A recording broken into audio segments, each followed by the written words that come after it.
O Senhor esteja convosco.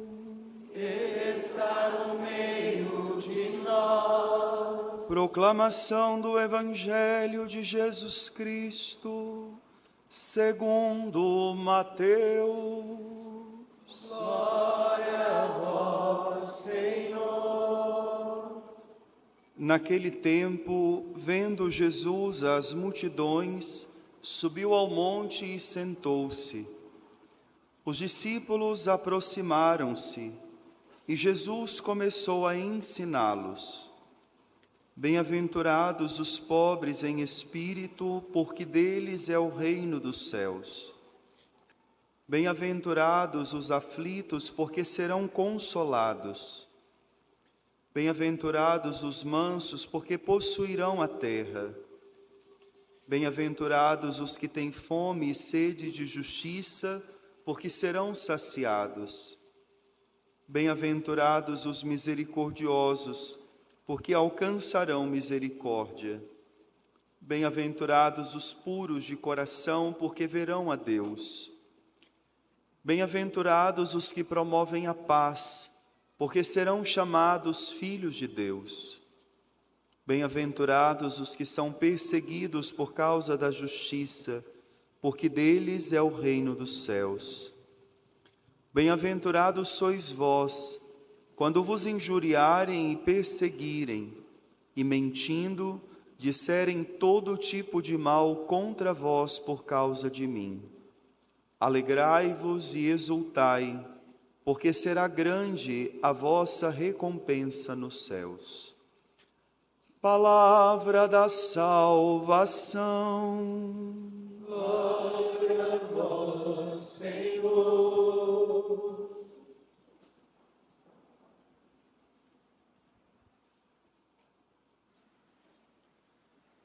Meus queridos irmãos e minhas queridas irmãs, hoje a nossa Igreja do Brasil celebra a solenidade de Todos os Santos.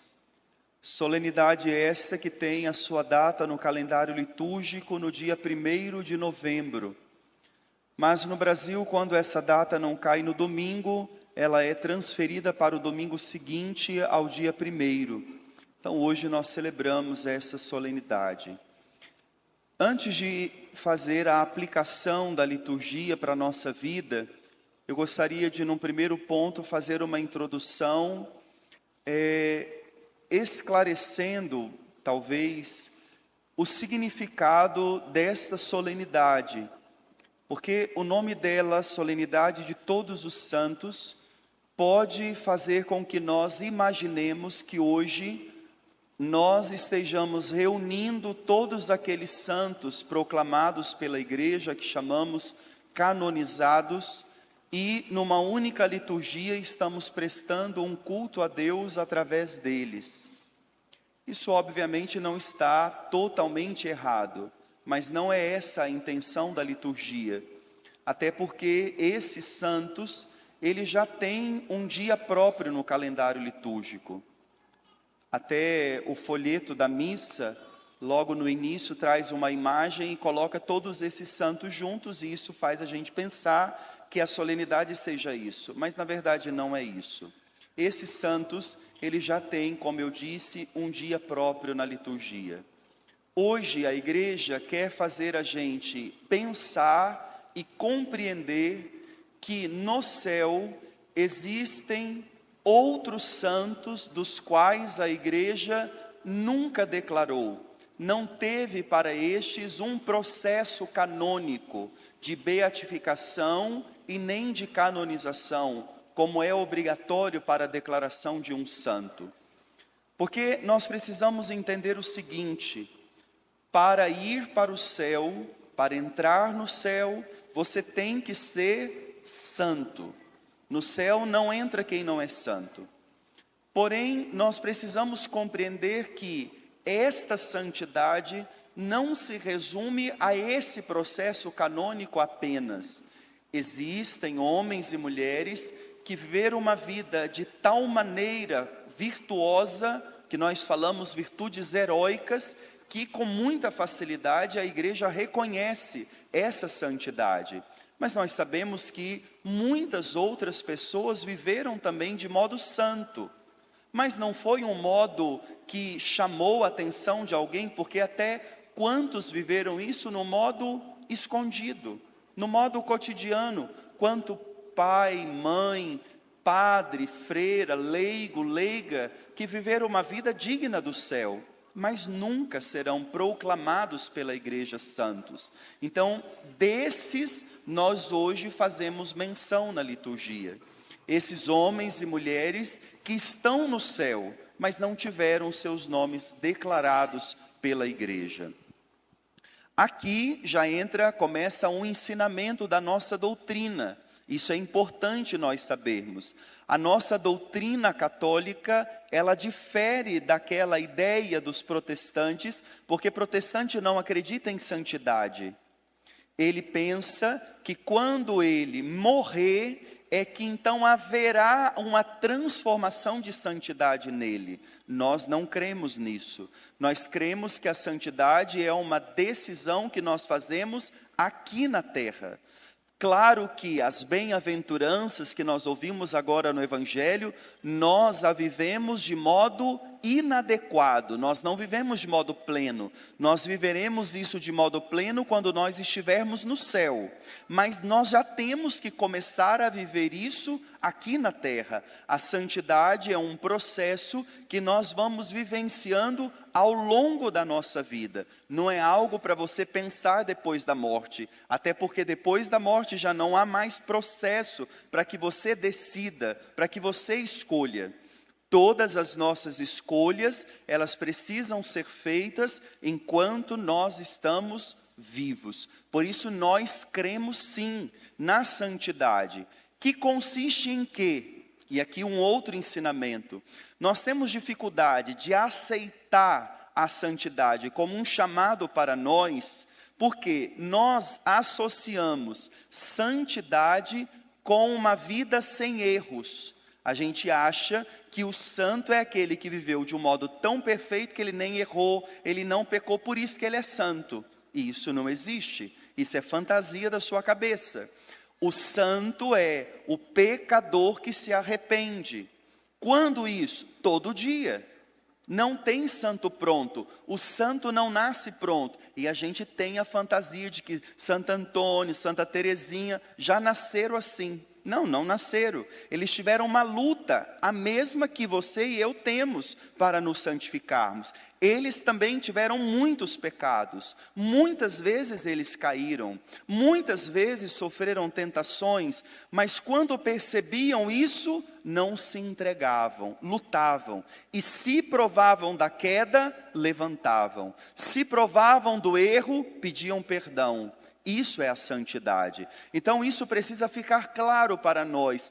Todos nós somos chamados à santidade.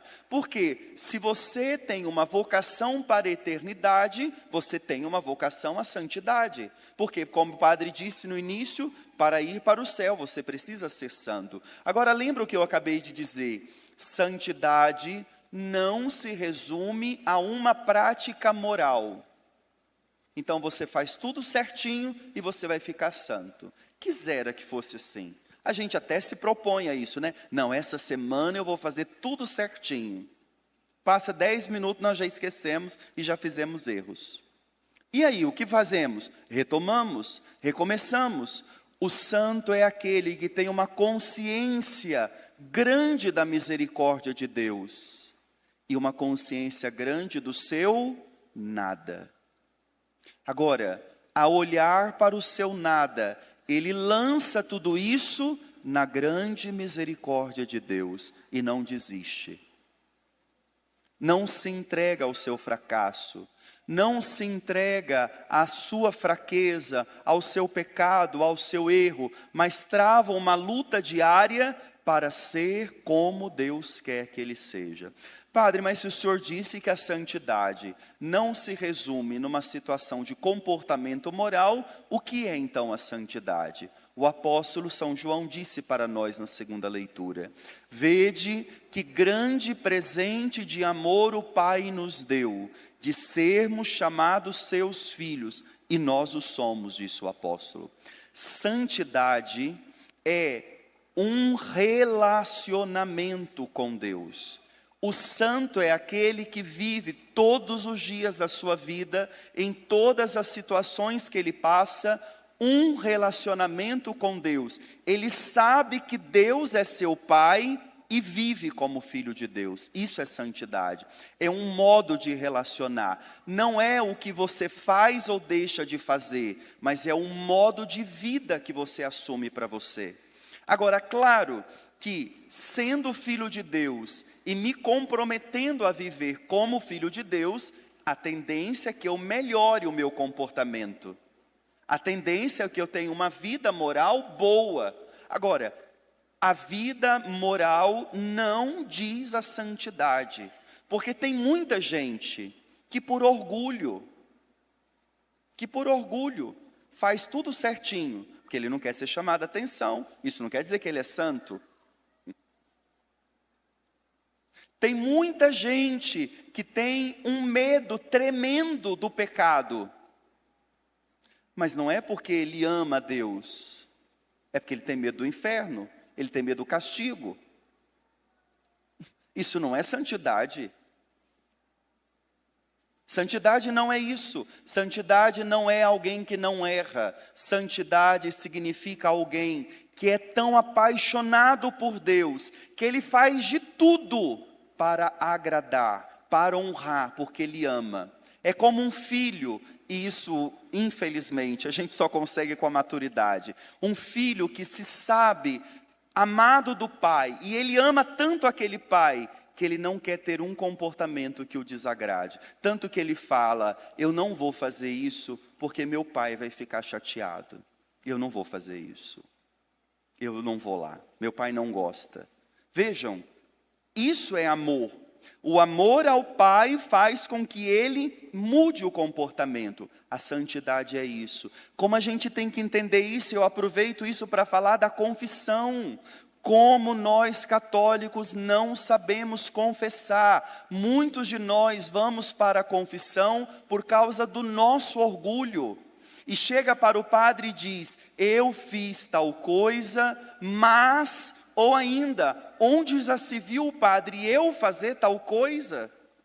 Mas não é isso a essência da confissão. A confissão é, eu venho contrito, arrependido, envergonhado, porque eu ofendi a Deus. Eu não poderia ter feito isso com Ele. Um Deus que me ama tanto, um Deus que me abençoa tanto, e olha o que eu fiz. Isso é arrependimento.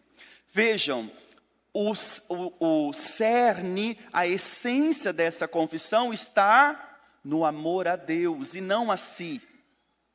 Isso é santidade. Eu amo tanto a Deus que eu não quero ofendê-lo.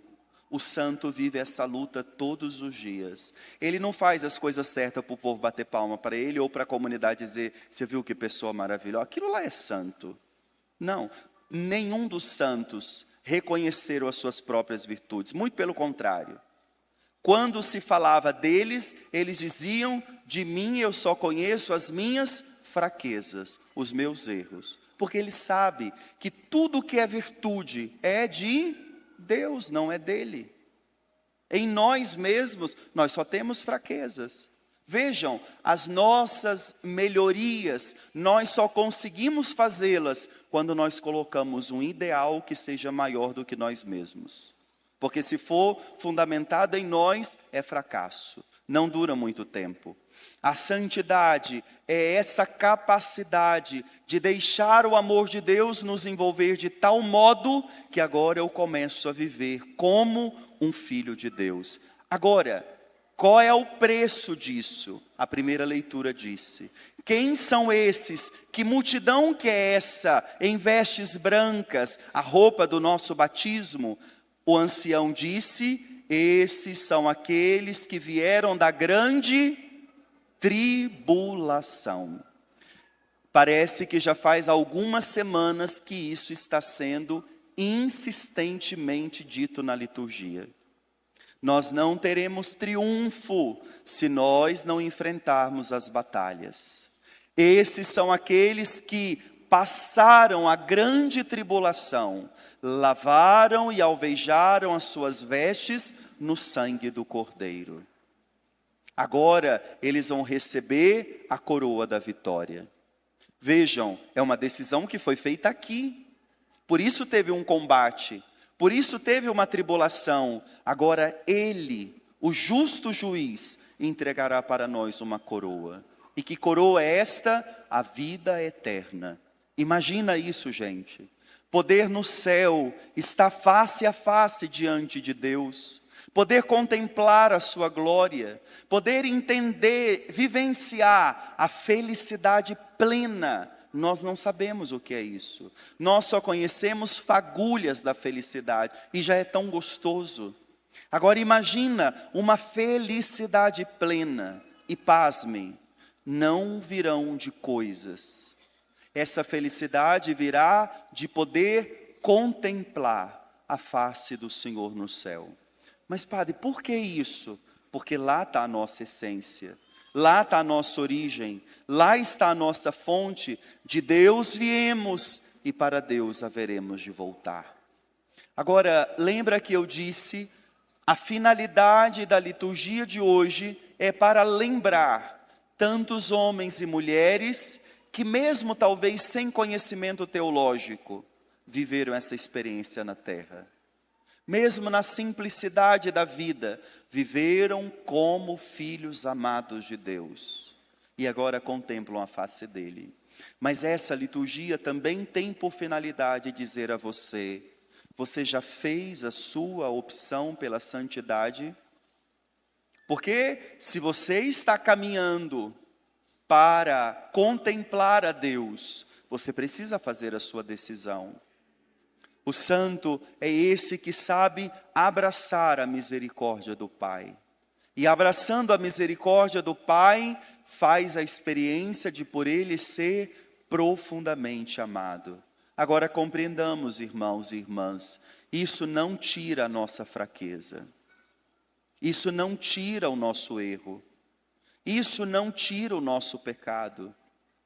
Nós, até o último suspiro, vamos provar a nossa fraqueza. Mas não é essa a questão. A questão é, mesmo provando o seu pecado, mesmo provando da sua fraqueza, qual é a decisão que você toma cada vez que isso bate em você? Imaginemos a luta bonita de um pai, de uma mãe, para serem fiéis à missão que Deus deu. Um esposo e uma esposa, para se manterem fiéis um ao outro. Quantas tentações, quantas lutas. Você fala, ai padre, eu achei que quando eu ficasse santo, eu não ia mais sentir isso. É o contrário. Quanto mais perto da luz, mais a gente vai perceber as sujeiras que nós trazemos. Agora o bonito é que aproximando-nos de Deus, que é a luz, nós vamos nos convencendo que é Ele que vence em nós. Não é por nosso mérito, não é por nossa força. Então nós vamos aprendendo a contar muito mais com a graça dEle do que com a nossa força. Nós não temos força em nós. Mas à medida que a graça dEle vai sendo derramada em nós, nós vamos alcançando isso. E aí, irmãos e irmãs, eu concluo dizendo, todos nós que somos cristãos, nós caminhamos para a Jerusalém celeste, para o céu. Mas preste atenção, você precisa hoje, já, imediatamente agora, fazer a sua decisão.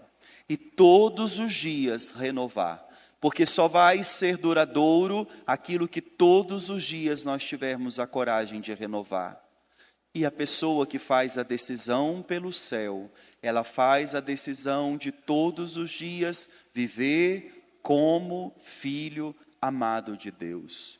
Que não olha para as dificuldades como uma maldição, como um esquecimento de Deus, mas olha para cada uma dessas circunstâncias como uma ocasião para ser mais de Deus. Em cada dificuldade, em cada luta, em cada batalha, nós vemos Deus nos dando a oportunidade de sermos purificados, de nos tornarmos mais resilientes, de fazermos a nossa decisão por Ele. Por isso que a liturgia de hoje aumente no nosso coração o desejo do céu e nos ajude a tomarmos uma firme decisão de todos os dias vivermos a nossa história como filhos amados de Deus, fazendo por hoje a nossa escolha pelo céu. Louvado seja nosso Senhor Jesus Cristo.